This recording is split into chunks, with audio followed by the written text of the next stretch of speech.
그래서 부자가 안 되나 봅니다. 예쁘게 쓰잖아요. 아유, 우리가 받는 월급이 제일 아까워요. 이렇게. 부자들을 따라하는 방법. 돈으로 행복해지기 위한 돈 인문학 토크쇼 돈은 머니. 네, 안녕하세요. 자, 오늘은 돈과 심리에 대해서 저희가 이야기 나눠볼 건데요. 그것에 관련해서 같이 이야기를 나누실 세 분의 패널을 모셨습니다. 신한 네오50연구소 소장 김현기입니다. 한국금융복지정책연구소 박원주입니다. 반갑습니다. 돈에도 패턴이 있다. 머니 패턴 코칭센터의 이여섭입니다. 반갑습니다. 오늘은요, 그 일상에 있어서의 돈 관리, 얼마를 벌고 얼마를 쓰고 그걸 계획하고 뭐 저축을 하고 이런 것들이 가장 기본적인 이제 일상의 돈 관리라고 볼 수 있는데요. 그럴 때 실수하는 요인들을 약간 심리적 요인에서 찾고 싶어요. 그래서 그런 이야기 나눌 텐데요. 일단 사람들이 제일 궁금해하는 게 나는 어느 정도 돈도 벌고 낭비하는 스타일도 아닌데 잘 돈이 안 모일까? 왜일까? 이런 고민들을 하실 것 같아요. 그거에 대해서 좀 이야기를 나눠주세요.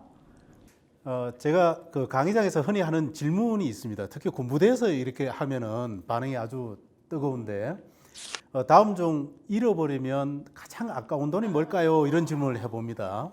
그래서 흔히 이렇게 얘기합니다. 뭐 월급쟁이가 받았는 월급 봉투 속에 10만 원, 또 군대에서 병장이 받은 월급 10만 원, 또 길 가다가 주운 돈 10만 원, 또는 뭐 부자가 갖고 있는 돈 10만 원, 뭐 이런 돈 중에서 잃어버리면 어떤 게 제일 아까울까요? 이렇게 물어봐요. 그러면 군인들이 뭐라고 얘기하는가 하면, 아유, 우리가 받는 월급이 제일 아까워요. 이렇게 얘기를 해요. 그렇죠. 근데 제가 뭐라고 얘기하는가 하면은, 잃어버리면 다 아까워요. 이렇게 얘기를 해요. 근데 이제 우리는 어떻게 하는가 하면 돈에다가 이름을 다 붙입니다. 이거는 세뱃돈, 이거는 월급, 이거는 뭐 군인. 그러다 보면은 어떻게 되는가 하면 이것은 써도 되는 돈, 이거는 쓰면 안 되는 돈, 이런 얘기를 하거든요. 근데 사실 따지고 보면 부자는 말입니다. 내가 10억을 갖고 있던 100억을 갖고 있던 10만 원을 다 아까워합니다. 근데 돈이 없거나 우리처럼 서민인 사람은 어떻게 생각하는가 하면 이 10만 원 써도 돼 이렇게 생각하거든요.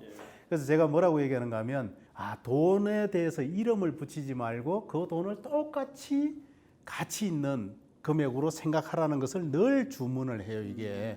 이게 기본 첫 번째 돈에 대한 그 마인드 세팅이다. 전 늘 그렇게 생각하고 좀 얘기를 하고 있습니다. 그러니까 같은 돈인데 다른 가치로 느끼지 말고 그 돈을 다 같은 돈으로 생각해라. 명목을 나누지 마라. 마음속에서 이런 말씀이시잖아요. 그렇죠. 저 같은 경우는 커피값하고 택시비는 다른 가치예요. 완전히. 그래서 안 아끼는 거죠. 그래서 부자가 안 되나 봅니다. 네. 다른 요인들 뭐가 있을까요?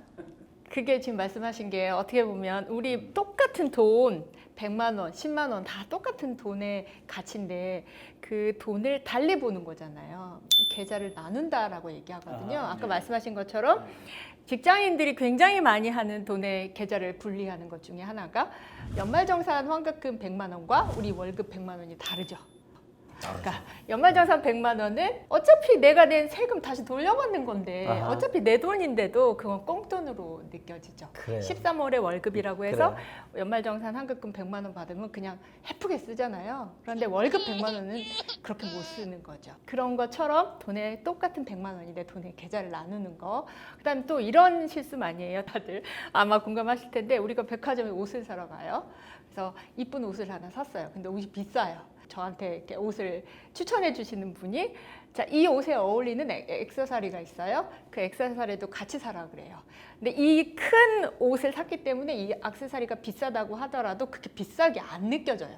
같이 사면 더 좋을 것 같거든요. 이 액세서리만 따로 놓고 보면 잘 안 사질 것도 이 큰 옷을 사고 난 다음에 이 액세서리는 쉽게 이제 구매를 하게 되는 거죠. 이 모든 것들이 우리가 돈을 똑같은 돈인데도 돈의 심리적 계좌를 나눈다라는 거. 그게 엄청나게 이제 많이 하고 있는 돈에 대한 실수 뭐 그런 거. 어제 제 딸이요. 길거리 가다가 5만 원을 주신 거예요. 우와. 바로 어제 실제로 주셨는데 난 그런 일 한 번도 없는데. 저는 5만 원짜리 복권담 내봤어요. 대부분 그 돈 어떻게 될까요? 그냥 막 쓰죠. 그렇죠. 그 중에 한 가지가 뭐냐면 꽁돈은 어떻게 하라? 막 써라. 잃어버리기 전에 빨리 써라라는 아하. 그런 신념들이 있잖아요. 그래서 그 딸 같은 경우도 저도 그랬던 것처럼 공짜로 생긴 돈들은 나도 모르게 빨리 써버리려고 한다는 거예요. 심리적인 그런 작용들이 나도 모르게 작동된다라는 거예요. 쉽게 얻은 돈에 대해서는 뭐 이렇게 예를 들면 고스톱 쳐서 얻다든지 주었다든지 그러면 사 먹는다든지 빨리 써버리는 뭔가 어떤 기질적인 어떤 심리로 작동되는 게 있다는 생각이 들어요. 그럼 맞아요. 이런 어떤 마음의 회계 정보가 각각 다 다르다. 마음속의 돈의 가치가 실제로 다르죠. 네네. 이걸 어떻게 극복할 수 있는 좀 간단한 방법을 우리가 좀 이야기해 볼까요? 제가 하나 추천드리는 방법이 있는데요.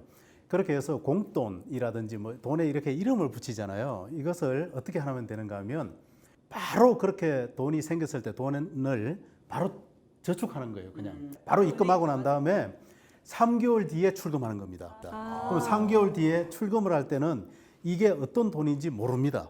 그때는 돈의 가치를 똑같이 볼 수 있는 힘이 생기는 것이거든요. 그래서 그렇게 하는 것을 이제 무조건 입금 후에 3개월 뒤에 출금한다. 이렇게 한번 세워보십시오. 예. 저 같은 경우에는 저만의 원칙이 있어요. 어떤 거냐면 연말정산 환급금을 아까 말씀드렸지만 쉽게 썼었거든요. 근데 이제 연말정산 환급금은 거의 매년 발생하는 거잖아요. 그게 크던 작던. 그래서 이걸 그렇게 쓰면 안 되겠다.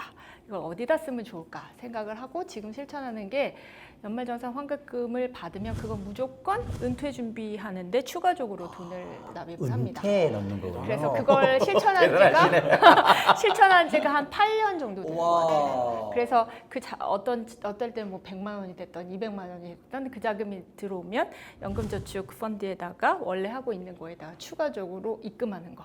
그게 이제 제가 가지고 있는 하나의 원칙이에요. 은퇴 자금 많이 모이셨겠네요. 아, 계속 친하게 지내는.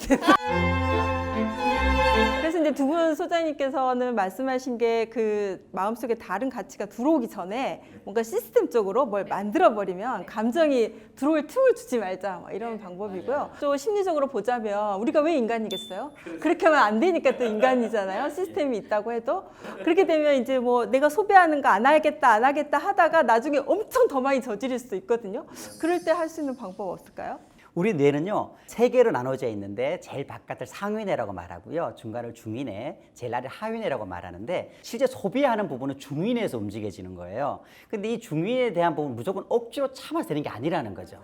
전체 돈 중에 예를 들면 5% 10% 정도 비상금을 가진다든지 내가 이것을 저축을 한다고 했을 때 이걸 내가 뭐를 나를 위해 선물해 줄 거야 뭐라고 쓸 거라는 것을 가지게 되면 그것을 막아줄 수가 있다고 얘기를 합니다. 그러면 또 일상의 돈 관리를 하는 데 있어서 우리가 또 심리적으로 많이 실수를 저지르는 요인들이 뭐가 있을까요? 저는 그 사회 초년생 재무 교육을 많이 하는데요. 이제 월급을 받게 됐는데 월급을 받으면서 부모님이 너희들에게 무슨 당부를 하느냐 이런 걸 물어봐요. 그러면 제일 뭐가 맞는 줄 아세요? 뭘까요? 반드시 첫 달 월급 받으면 적금부터 해? 그런 얘기를 한대요. 그러니까 사실은 부모님 살던 시대의 적금 금리랑 지금의 적금 금리는 다르고 그런데 부모님의 그 프레임대로 아까 말씀하셨던 그 프레임대로 자식에게 똑같이 그 프레임을 투영하는 거죠.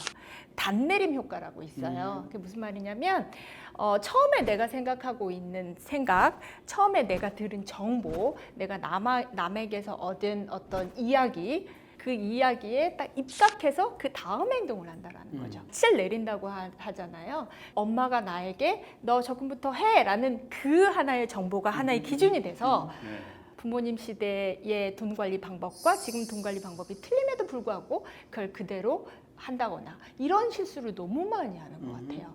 어떤 정보에 대한 닻을 내리고 그 정보에 입각해서 다음 행동을 하는 것도 돈에 대해서 어떻게 보면 종종 하는 실수 중에 하나가 아닌가라는 생각이 들어요. 좋은 다시 내려야 되는데 네. 잘못된 다시 내리면 굉장히 이제 왜곡되게 계속 보게 된다는 거죠. 지금 이 단내리기라는 심리학적으로 앵커링이 전문 용어거든요. 이 의사 결정을 진행할 때 몇 가지 원칙 같은 게 있어요. 이 부자들은요 이렇게 불안할 때 의사 결정을 하지 않는다라는 거예요. 근데 보통은 우리는 어떻게 해요? 서민들은 어떻게 해요?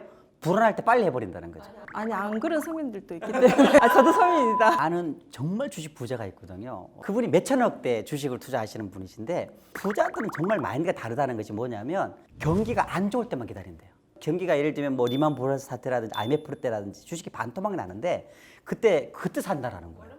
근데 2년만 지나게 되면 다시 원상복귀 된다라는 거예요. 근데 보통 그렇게 의사결정하기 쉽지 않거든요. 나도 모르게 그나 좀 아까 단내리 얘기했던 것처럼 나도 불안할 때 이상한 닷을 내려버리면 진짜 중요한 타이밍에 단내리지 못한다라는 거예요. 그래서 저걸 하나의 좋은 방법 중 한 가지가 뭐냐면 좀 모델링이라고 얘기를 하는데요. 부자들을 따라하는 방법. 너무나 조급해하게 되면 무엇인가에 대한 갈등이 이를 수밖에 없다라는 거. 그래서 그런 부분들에 대해서 마음에 대한 여유도 있어야 될 뿐만 아니라 공부도 해야 된다는 생각이 드는 거예요. 그럼 이제 이런 것들을 어떻게 하면 조금 더 좀 불필요한 거잖아요. 이런 좀 제거할 수 있을까요, 생활에서? 팔랑귀 참 많거든요.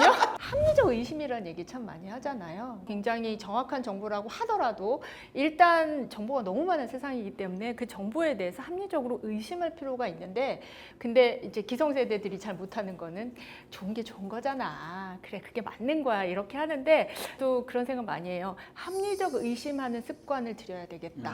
그래서 그것들이 어떻게 보면 그래서 실수를 많이 하는 것들을 좀 막는 방법이 아닐까? 뭐 이런 생각이 들어요. 이제 그런 관점에서 다른 얘기를 하나 해보고 싶어요. 미국의 그 생리학자 중에 보도위치라고 하는 사람이 있어요. 이분이 뭐라고 얘기했는가 하면 사람은 원래 이게 주가가 오른다든지 내린다든지 또는 의사결정을 하는 데 있어서 그때그때 반응하지 않는다는 거예요. 특정한 폭만큼 증가되어야지만이 반응한다는 거예요, 이게. 그러니까 결과적으로 뭔가 하면 그 인간은 원래 그러니까 내가 그러지 못한다는 것에 대해서 생각을 하고 계획하고 실천하라는 거죠, 이게. 그렇게 하기가 굉장히 어려운 건 맞지만 그렇게 하는 것이 맞아요.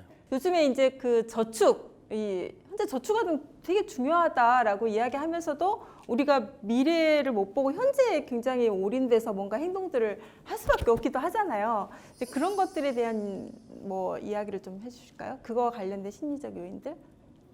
인간은 현재를 좋아하죠. 미래를 현재보다 덜 우선시하는 거는 미래가 불확실하기 때문에 그걸 이제 현재 편향 현상이라고 하는데, 그 현재 편향 현상 때문에 한정된 자원으로 지금의 소비를 더 많이 하고 미래 저축이나 투자에 대해서 좀 등한시하고, 그게 아니라 우리 모두가 그런 인간의 당연한 어떻게 보면은 그런 속성이라고 할 수 있는 거죠. 근데 그걸 이기기 위한 노력들이 필요한데 그걸 잘 하기가 힘든 거죠. 심리적으로 이렇게 의식과 무의식이 있는데요. 이 무의식이 굉장히 어렵다고 생각하잖아요. 이 무의식이 작동시키는 가장 중요한 원칙 중 한 가지가 뭐냐면 감정과 느낌이 작동되는 거래요. 현재라는 것에서는 본능적으로 느낌이 작동되는데 개입된다. 근데 미래는 잘 안 된다라는 거예요. 그러니까 나도 모르게 현재에 자꾸 살게 될 수밖에 없는 거죠. 이 현재 지향적인 걸로 인해서 이 돈 관리에 문제가 되는 것들을 뭐 어떻게 극복할 수 있는지에 대해서 간단히 말씀을 좀 해주세요. 아까 제가 시스템이라는 얘기를 했었잖아요. 돈에 대해서 작심삼일을 엄청 많이 하거든요. 그래서 돈에 대한 결심과 포기를 하지 않게끔 만드는 거, 그게 이제 저는 시스템이라고 생각하거든요. 예를 들어서 아까 제가 말씀드렸던 연말정산 환급금은 반드시 은퇴 준비를 한다. 그리고 내 소득의 예를 들어서 20%는 반드시 아무리 어렵고 힘들어도 저축이나 투자한다.